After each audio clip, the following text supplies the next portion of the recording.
Изградбата на автопатот Кичево Охрид повторно ќе доцни, потврди министерот за транспорт Благој Бочварски. Крајниот рок кој истекува наредната година сигурно ќе биде пробиен. Работите заглавиле кај експроприацијата на земјиштето, но забавени се и активностите кај изградба на косините.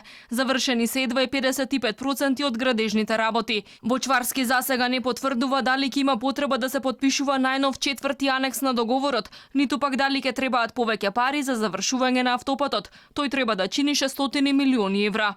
Нормално дека ќе има одлагање, јас не би сакал да зборувам за рокови, се додека не ја видам динамиката, се додека не видам колку ќе бидат тие зафати сериозни, кога ќе заврши експроприацијата, ние додека немаме готова експроприација и реално не може да влеземе да работиме. Како сега да зборуваме за рокови?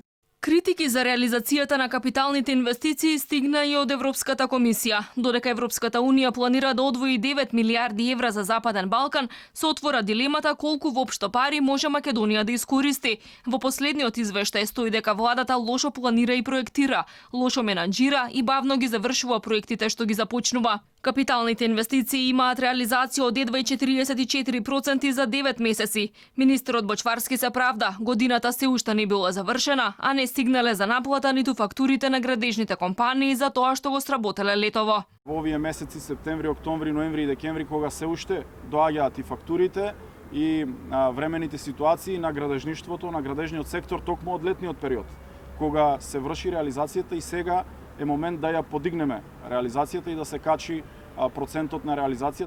Капиталните инвестиции, како и секоја година, се кратат со ребаланс на буџетот. Првичните 420 милиони се намалија на само 300 милиони евра. Сега се скратија пари за изградба на првата делница на пругата кон Бугарија и дел од магистралните гасоводи кои се градат со забавена динамика.